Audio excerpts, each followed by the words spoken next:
जय हिंद साथियों, स्वागत है आप सभी का हमारे YouTube चैनल ज्ञान आरबीएल में। दोस्तों, आज हम बात करेंगे जनहित याचिका। ठीक है, जनहित याचिका जिसको हम PIL के नाम से भी जानते हैं। और बता दें दोस्तों कि ये तो UPSI का हाई है चैप्टर। आपको पता है कि इसी चैप्टर में अगर आप सभी का सपोर्ट रहा तो आगे चल करके हम सभी वाद देखेंगे। और वाद दोस्तों ट्रिक के माध्यम से एक एक वाद आपको रटा दूंगा, आपको पढ़ने की जरूरत नहीं पड़ेगी। ठीक है, तो आज जनहित याचिका देखेंगे दोस्तों। और आपको बता दें ये चैप्टर जो आपको बता दें दोस्तों यूपी पुलिस UPSI के रीजनिंग वाले में भी आता है यहाँ से। ठीक है, आप यूपी पुलिस का जब आप रीजनिंग खोलेंगे दोस्तों तो उसमें भी जनहित याचिका मिल जाएगा। तो ये दोस्तों आपके हर एक एग्जाम में काम आएगा। तो चलिए दोस्तों शुरू करते हैं जनहित याचिका। उसके पहले मैं आपको बता दूं कुछ चीज़ें कि साथियों जो पहली बार जुड़े हैं आपको बता दें UPSI के लिए हमने पूरा का पूरा दोस्तों संविधान पढ़ा दिया। संविधान कर लीजिए जाके। और होम गार्ड का जिसको बैच है दोस्तों, होम गार्ड की डेमो क्लासेस आप यहाँ से देख करके ले सकते हैं। ठीक, करंट अफेयर की क्लासेस दी हुई हैं। मूल विधि दोस्तों यहाँ पे जाकर के आप मूल विधि की क्लासेस भी ले सकते हैं। स्ट्रैटेजी का कराया है। ठीक है, और आपको बता दें दोस्तों अभी जो हमारी यूपी पुलिस की भर्ती आई हैं तो उसके लिए हिंदी और सामान्य ज्ञान का मैं बैच लेकर आया हूँ। ठीक है, पूरा ये पढ़ाया जा रहा है दोस्तों। ये पूरा जीके और ये हिंदी दोस्तों रिकॉर्डेड फॉर्म में आपको मिल जाएगा। ठीक है, जैसे दोस्तों ये यूपी पुलिस का हमने बताया है कि इस तरीके से इसमें सारी चीज़ें मिलेंगी। इसमें आपको हमने किस तरह बांटा है जीके को, तो स्टैटिक जीके के पार्ट में करंट अफेयर, फिर विषय वाइज और होम गार्ड के भी टॉपिक इसमें डाल दिए। अगर दोस्तों आप होम गार्ड यूपी पुलिस दोनों के एग्जाम देना चाहते हो तो ये बैच ले सकते हैं। ठीक है, आप बता दें इसमें स्टैटिक के दोस्तों ये सारे 24 पार्ट 24 वीडियो पढ़ाए जाएंगे। ठीक, 24 पार्ट। और उसके बाद करंट अफेयर दोस्तों आपका उत्तर प्रदेश का अलग होगा, राष्ट्रीय अंतर्राष्ट्रीय अलग, चर्चित टॉपिक अलग। संविधान, भूगोल, इतिहास, अर्थव्यवस्था, उत्तर प्रदेश स्पेशल और विज्ञान ये पूरा पढ़ाया जाएगा। और ये होम गार्ड के भी टॉपिक्स में डाल दिए जाएंगे। ठीक है, आप दोस्तों उसके अलावा हिंदी भी डाली जाएगी। और इसका प्राइस है 299 रुपये। मगर अभी अगर आप दोस्तों लेते हैं, लिंक नीचे दिया हुआ है, तो अभी आपको ऑफर प्राइस में ये 221 रुपये के आसपास आपको ये मिल जाएगा, जिसमें आपको हिंदी संपूर्ण और संपूर्ण जीके कराया जाएगा। ठीक है, चलिए कैसे मिलेगा? हमारे ज्ञान आरबीएल ऐप पे आइए दोस्तों और पेड क्लासेस वाले कॉलम पे चले जाइए। पेड क्लासेस वाले कॉलम पे जैसे जाएंगे दोस्तों ये देखिए आपको ये मिल जाएगा Uttar Pradesh police Hindi GK batch.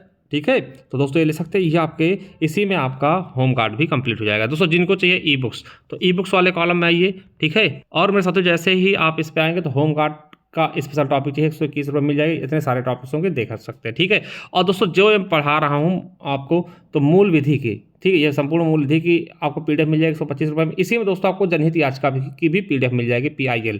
ठीक है, इसी में आपको पूरी मूल विधि और जनहित याचिका PIL की भी सारी PDF इसी में मिल जाएगी। इसे ले सकते हैं। या फिर जनहित याचिका दोस्तों को जो पढ़ा रहा हूँ मैं, इसे अगर अलग से चाहते हैं 25 रुपये में अलग से भी मिल जाएगा, केवल जनहित याचिका होगा इसमें।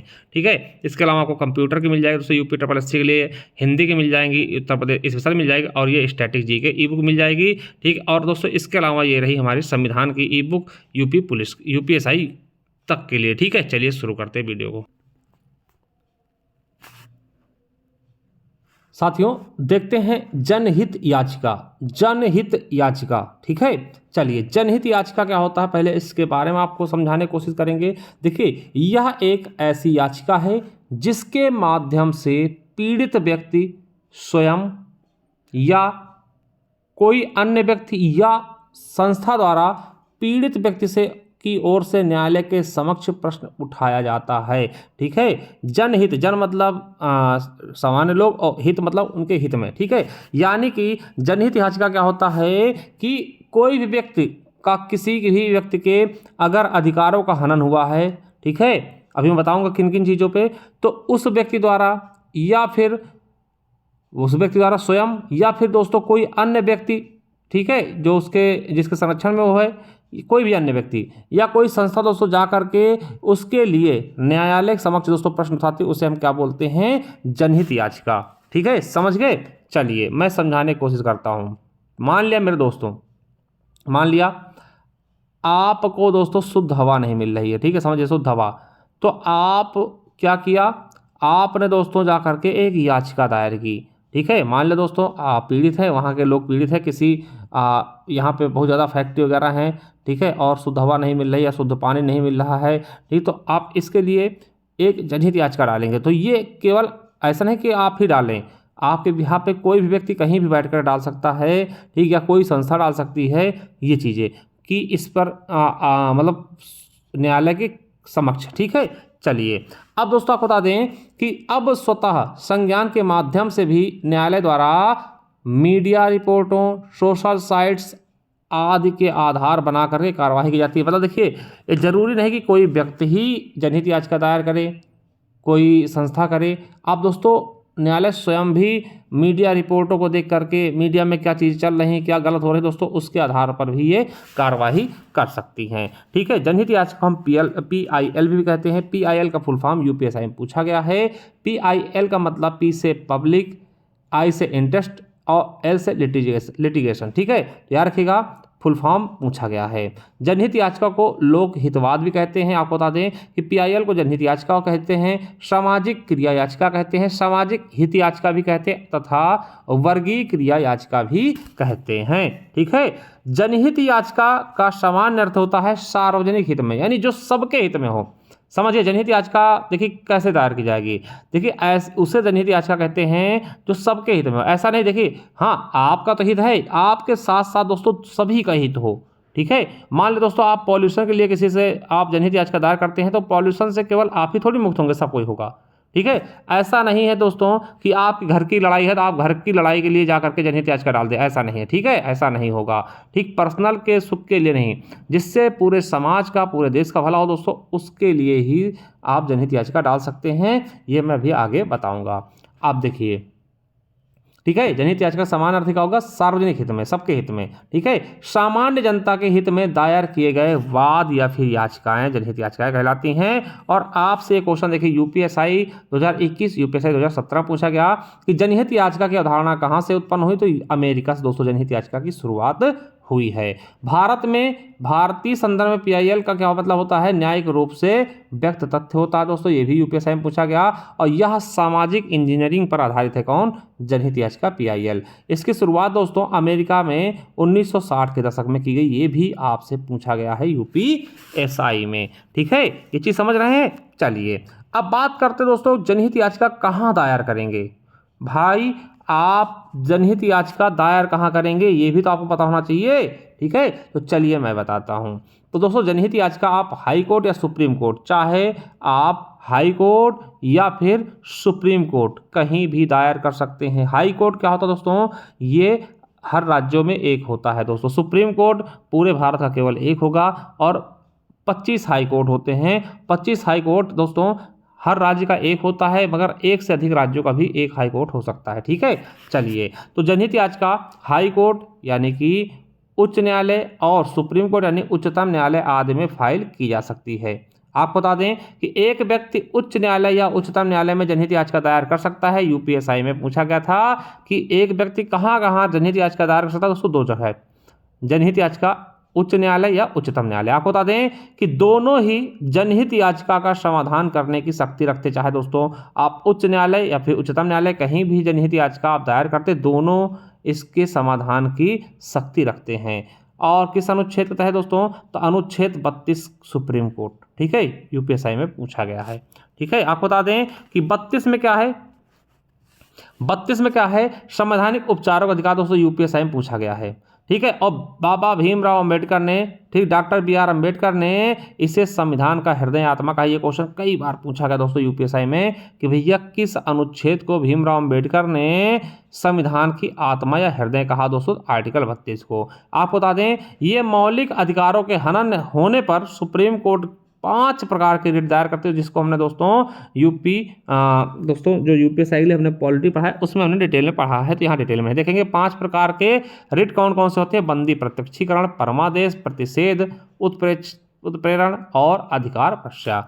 वही दोस्तों हाई कोर्ट रिट जारी करती है किसके तहत, तो 226 के तहत। किसके तहत, 226 के तहत दोस्तों। UPSI 2021, UPSI 2017 में ये पूछा भी जा चुका है। कब दायर की जा सकती है, हमने अभी क्या क्या बताया आपको कि दोस्तों कहाँ दायर की जाएगी। दोस्तों आप बताइएगा सुप्रीम कोर्ट में या हाई कोर्ट में। ठीक है, अब कब दायर की जा सकती है दोस्तों, इस पर भी बात करना बहुत ज़्यादा जरूरी है। तो कब दायर की जाएगी, क्वेश्चन भी पूछे गए हैं UPSI में। तो मौलिक अधिकारों के उल्लंघन पर, अगर दोस्तों आपके मौलिक अधिकारों का उल्लंघन होता है, आर्टिकल 12 से लेकर के 35 तक मौलिक अधिकार हैं। ठीक है, अगर उनका उल्लंघन होता है तो अब आप जनहित याचिका डाल सकते हैं। गरीबों के मानवाधिकारों के उल्लंघन पर अगर किसी के मानवाधिकार का उल्लंघन होता तब दोस्तों किसी सरकारी योजना से संबंधित दोस्तों कोई आपको चीज़ें नहीं मिल रही उसके खिलाफ। चौथा, लोक प्राधिकारी सार्वजनिक कर्तव्य पूरा न कर रहा हो दोस्तों, अगर कोई सरकारी कर्मचारी वो अपने सार्वजनिक कार्यों को पूरा न कर रहा हो दोस्तों, ठीक है, कर्तव्यों को पूरा न कर रहा हो, तब धार्मिक अधिकारों का अतिक्रमण किया जा रहा हो तब दोस्तों तब भी आप दायर कर सकते हैं। ठीक है, चलिए। और दोस्तों यहाँ पे एक चीज और याद रखेंगे मेरे साथियों कि नोट करके लिख लीजिएगा कि सामान्य जनता से जुड़े हितों के लिए तथा सरकार तंत्र के निष्क्रिय पर दोस्तों ये चीजें होनी चाहिए। और भारत में सबसे अधिक जनहित याचिकाएं भारतीय संविधान के अनुच्छेद 21 के तहत जारी की गई हैं। ठीक है, अभी दोस्तों मैं एक चीज और बता दूं कि जो क्या दोस्तों जो पीरियड स्वास्थ्य है ना, जो दोस्तों जो महिलाओं के लिए है ना, जो मेंस्ट्रुएशन साइकिल होता है जिसको पीरियड्स बोलते हैं, ठीक, माहवारी बोलते क्या बोलते हैं ना, तो उसके लिए दोस्तों इसे मौलिक अधिकार घोषित किया गया है। ठीक है, मौलिक अधिकार, ये क्वेश्चन आपसे पूछा जाता किस आर्टिकल के तहत? 21 के तहत। ठीक है, इसके तहत दोस्तों स्कूलों में आदि में दोस्तों पैड्स भी रखने होंगे। ठीक है, तो ये चीज़ समझिएगा, बहुत अच्छा पहल है दोस्तों। तो याद रखना कि आर्टिकल 21 दोस्तों बहुत ज़्यादा इंपॉर्टेंट है। क्या है? बहुत ही अधिक इंपॉर्टेंट। सबसे ज़्यादा दोस्तों जनहित याचिकाएं आपके अनुच्छेद 21 के तहत ही आती हैं। ठीक है, याद रखिएगा, यूपीएससी में पूछा गया। आप बता दें कि अनुच्छेद 21 के तहत पर्यावरणीय मुद्दों से संबंधित जनहित याचिकाएं दायर की जा सकती हैं। ठीक है, कि आपको स्वास्थ्य संबंधी है ना चीज़ें नहीं मिल रही, ये सब चीज़ें। चलिए, महत्वपूर्ण तथ्य की बात करें दोस्तों, महत्वपूर्ण तथ्य की बात करें तो साथियों न्यायालय मामले के लिए, ठीक है, महत्वपूर्ण तथ्य क्या है कि न्यायालय मामले के लिए एक समिति अथवा आयुक्त को नियुक्त कर सकता है ताकि वह उस मामले की छानबीन करे और रिपोर्ट को जमा करे।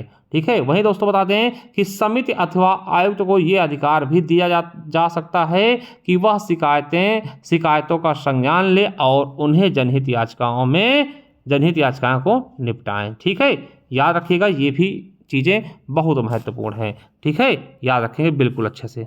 चलिए, तो इतना समझ गए। चलिए, अब दोस्तों बात आती है जनहित याचिका दायर कैसे किया जाए। क्या जनहित याचिका दायर कैसे की जाएगी?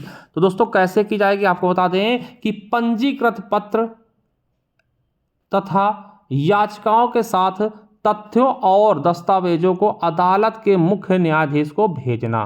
ठीक है, अगला क्या है कि सार्वजनिक जनहित याचिका को निःशुल्क कानूनी सेवा समिति के माध्यम से सीधा न्यायालय में प्रस्तुत कर सकते हैं या फिर किसी भी वकील की मदद से सीधे ही मामले को दाखिल कर सकते हैं। अगला है कि गैर सरकारी संगठन या जनहित याचिका संघ के माध्यम से भी मामलों को दाखिल कर सकते हैं। अगला है अगर कोई पत्र याचिका जनहित याचिका के रूप में दायर होती है तो इसके लिए रजिस्ट्रार के द्वारा आदेश पारित होना चाहिए। ये भी यूपीएससी में पूछा गया है। अब किसके खिलाफ जारी होगा ये भी देख लीजिए दोस्तों, किसके खिलाफ जारी कर सकते हैं। तो याद रखिएगा, पहला केंद्र सरकार यानी संसद के द्वारा बनाए कानून, ठीक है, राज्य सरकार विधानमंडल के, ठीक है, स्थानीय प्राधिकरण, ठीक है, जैसे ग्राम पंचायत नगर पंचायत के विरुद्ध भी, ठीक है, और प्रशासनिक संस्थाओं के विरुद्ध और लोक प्राधिकारी के विरुद्ध। ठीक है, आपको बता दें यह किसी व्यक्ति विशेष के लिए नहीं होती दोस्तों, किसी व्यक्ति विशेष के लिए आप ये जनहित याचिका नहीं दायर कर सकते हैं। चलिए, जनहित याचिका के वास्तविक उद्देश्य क्या हैं? तो जनहित याचिका आप दायर करेंगे मगर इसका वास्तविक उद्देश्य क्या होना चाहिए? कानून के शासन की रक्षा करना। दूसरा, सामाजिक आर्थिक रूप से कमजोर वर्गों के न्याय तक प्रभावकारी पहुंच बनाना। तीसरा, मौलिक अधिकारों को सार्थक रूप से प्राप्त करना। दोस्तों ये इसके क्या है? वास्तविक उद्देश्य हैं। क्या है? वास्तविक उद्देश्य मेरे साथियों। ठीक है साथियों, तो आपने जनहित याचिका कैसे दायर करें, किसके खिलाफ दायर करें, कहाँ पर दायर करें, इसके वास्तविक उद्देश्य क्या है, ये सब चीज़ें हम देख चुके हैं। ठीक है, चलिए इसके दोस्तों अगले पार्ट में हम क्या देखेंगे? जनहित याचिका से संबंधित मुद्दे, मतलब किन मुद्दों पे आप दायर करेंगे इसके बारे में हम नेक्स्ट वीडियो में पढ़ेंगे। इसके पहले बता दें कि आप चाहिए ज्ञान आरबीएल ऐप पर दोस्तों जो भी आपको चाहिए वो ई बुक आप ले सकते हैं, उन्हें आप प्रिंट आउट करा के बाहर निकलवा सकते हैं। ठीक है, ये दोस्तों हमारा मूल विधि के बैच में मिल जाएगा, PDF वाले बैच में मिल जाएगा। आप 125 रुपये में भी आप ले सकते हैं इसको, या फिर केवल इसका चाहिए दोस्तों तो ये 25 रुपये का आपको जनहित याचिका के रूप में मिल जाएगा। ठीक है, जैसा आप चाहते हैं ले सकते हैं दोस्तों। चलिए दोस्तों, कैसे लगी क्लास जरूर बताइएगा। मिलते हैं नेक्स्ट वीडियो, तब तक के लिए जय हिंद, जय भारत, वंदे मातरम। Thank you.